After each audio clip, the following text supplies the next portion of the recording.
Halo semuanya, selamat datang di video belajar ekonomi yang pastinya seru dan bikin kalian ngerti. Kali ini kita bakal bahas dua hal penting yang sering banget dibicarakan saat ekonomi lagi naik turun, yaitu kebijakan fiskal dan kebijakan moneter. Kedengarannya sih ribet, tenang, di video ini kita bakal jelasin dengan cara yang simpel, santai, dan yang pastinya mudah dipahami. Yuk, langsung aja kita mulai. Kali ini pembahasannya ada pengertian fiskal, pengertian moneter, jenis kebijakan moneter dan fiskal, dan juga ada tujuan utama kebijakan fiskal dan moneter. Ada pula dampak kebijakan fiskal dan moneter. Langsung aja kita lanjut ke slide berikutnya. Nah, apa sih pengertian fiskal? Kebijakan fiskal adalah alat yang digunakan pemerintah untuk mengendalikan kondisi ekonomi melalui pengelolaan keuangan, baik dari sisi pendapatan seperti pajak maupun pengeluaran seperti belanja pemerintah untuk memengaruhi perekonomian. Moneter itu apa sih? Kebijakan moneter adalah merupakan salah satu kebijakan yang bertujuan untuk mencapai keseimbangan internal, pertumbuhan ekonomi tinggi, stabilitas harga, pemerataan pembangunan, dan keseimbangan eksternal. Contohnya keseimbangan neraca pembayaran, serta tercapainya tujuan ekonomi makro, yakni menjaga stabilitas ekonomi yang dapat diukur dengan kesempatan kerja, kestabilan harga, serta neraca pembayaran internasional yang seimbang. Nah, di sini juga ada tujuan utamanya dari kebijakan fiskal dan moneter, yaitu tujuan utama kebijakan fiskal adalah untuk menjaga stabilitas dan pertumbuhan ekonomi suatu negara dengan mengandalkan pendapatan dan pengeluaran pemerintah, serta memengaruhi berbagai aspek ekonomi seperti inflasi, pengangguran, dan keseimbangan anggaran. Ada pula tujuan utama dari kebijakan moneter. Bank Indonesia memiliki tujuan untuk mencapai dan memelihara kestabilan nilai rupiah. Tujuan ini sebagaimana tercantum dalam UU Nomor 3 Tahun 2004 Pasal 7 tentang Bank Indonesia. Hal yang dimaksud dengan kestabilan nilai rupiah antara lain adalah kestabilan terhadap harga-harga barang dan jasa yang tercermin pada inflasi.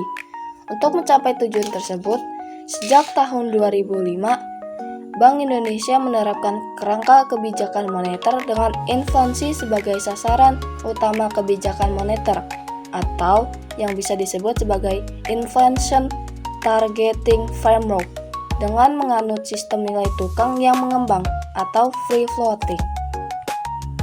Dilanjut, ada juga yang namanya jenis-jenis kebijakan fiskal dan moneter. 1. Jenis kebijakan fiskal.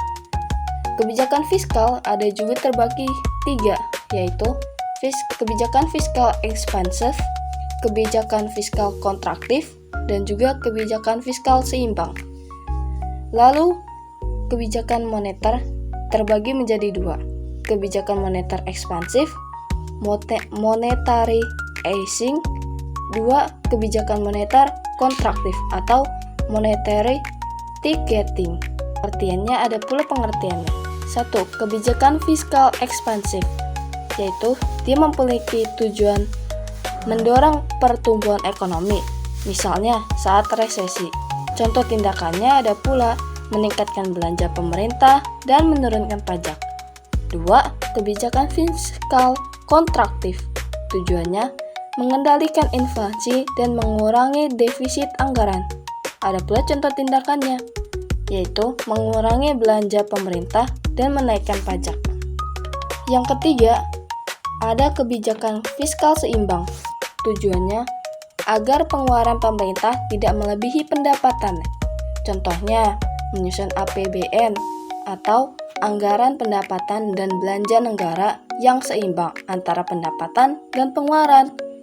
Ada pula pengertian dari kebijakan moneter ekspansif atau monetary easing.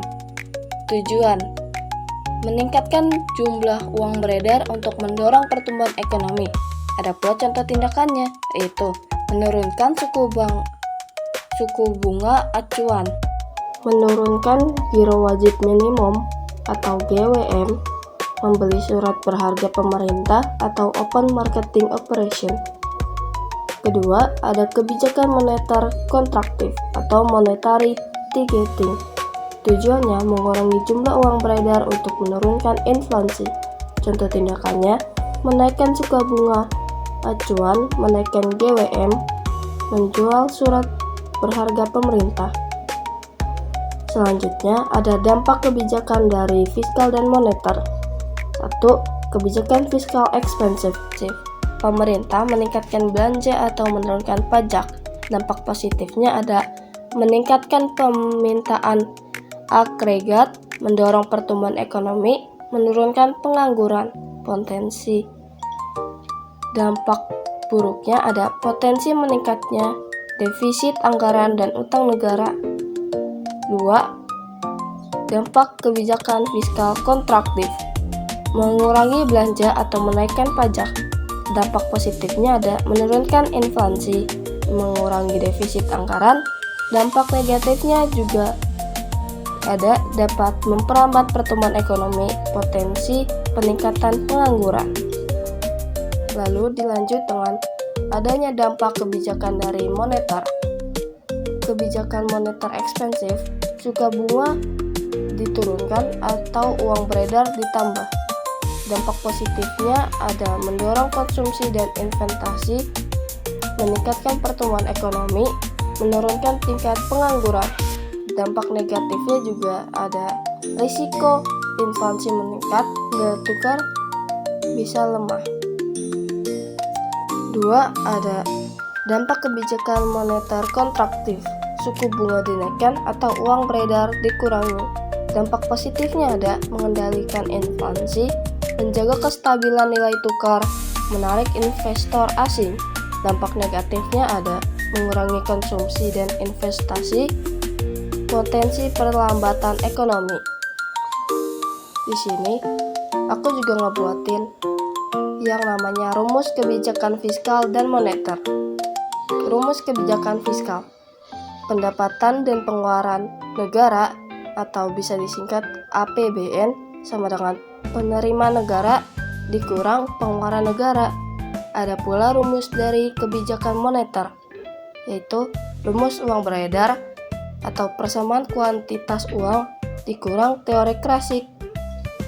M kali V sama dengan P kali Y. Keterangannya ada M jumlah uang beredar, V kecepatan pemutaran uang, P tingkat harga, Y output real atau PDB real. Nah, itu dia pembahasan ekonomi kita hari ini guys. Gampang-gampang susah ya, kayak chat yang dibalasnya cuma oke.